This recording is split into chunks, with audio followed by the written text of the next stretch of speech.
Victim blaming is defined as a devaluing act where the victim of a crime, an accident, or any type of abusive maltreatment is held as wholly or partially responsible for the wrongful conduct committed against them.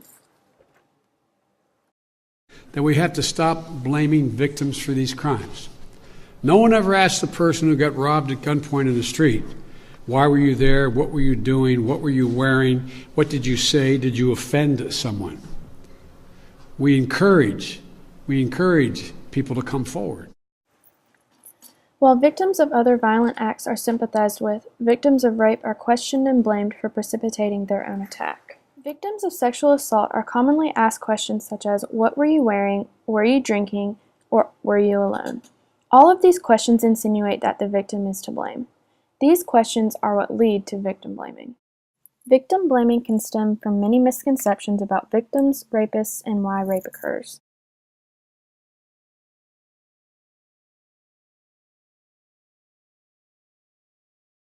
Tips like these should only be considered guidance and precautionary measures, but instead they are viewed as rules that should be followed, and if they are not, they are used to blame the victim for bringing their attack upon themselves. These tips are also commonly used by legal professionals to defend the attackers.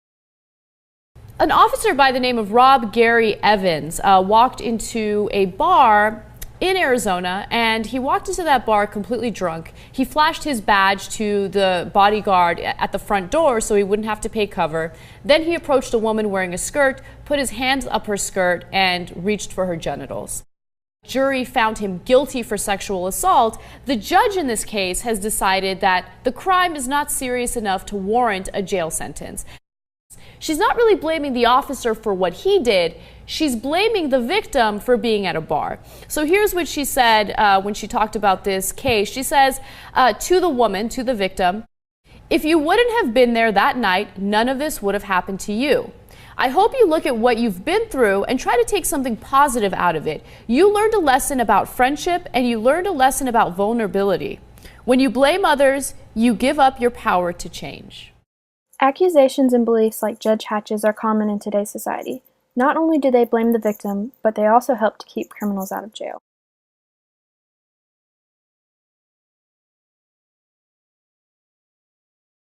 Victim blaming can stem from the misconception that most women who report being raped are lying and are just regretting their hookup.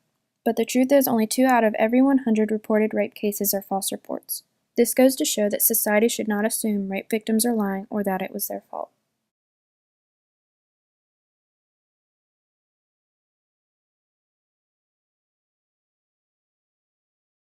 A major reason women are blamed for being sexually abused is because society wants to believe only certain types of women are raped. Women that stay out late, drink, or dress in a certain way. Many people believe that they wouldn't become a victim of sexual assault because they wouldn't do these things. But the truth is, 1 out of every 6 women have been a victim of an attempted or completed rape in her lifetime. A woman can be a victim no matter what she is wearing or doing.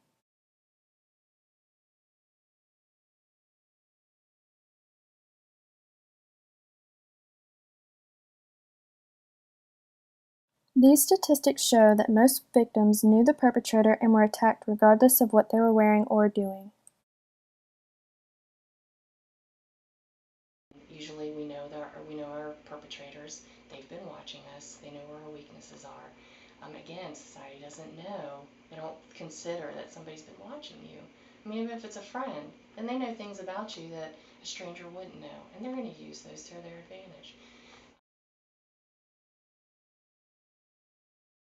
Being a victim of rape increases the chances of being depressed or having other mental illnesses. It also increases the risk of abusing drugs and alcohol. All of these impacts are increased further when the victim is blamed by friends, family, and society. Victims of rape commonly have to deal with being bullied and harassed by their community. They are even shunned by former friends and family.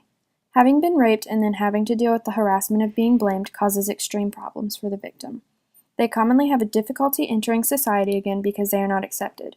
Many victims that have to also deal with being blamed commonly resort to self-harm and suicide. The best way to put an end to victim blaming is education about who really causes rape and how to be supportive of the victims. Everyone needs to be taught from an early age that the victim is never to blame, no matter the circumstances. Men need to be taught not to rape and that there will be harsh consequences if they do. victim needs to know it's always wrong to harm somebody, and they were harmed. It was wrong. End of the discussion. The bystanders, they need to know it's wrong. And then how do you enter into a healthy conversation with the victim that would be supportive and encouraging? That information needs to get out there. Not don't say these things, but say these things.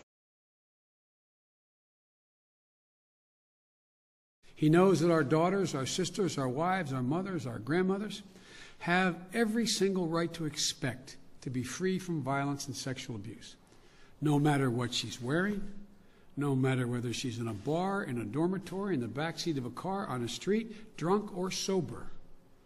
No man has a right to go beyond the word no.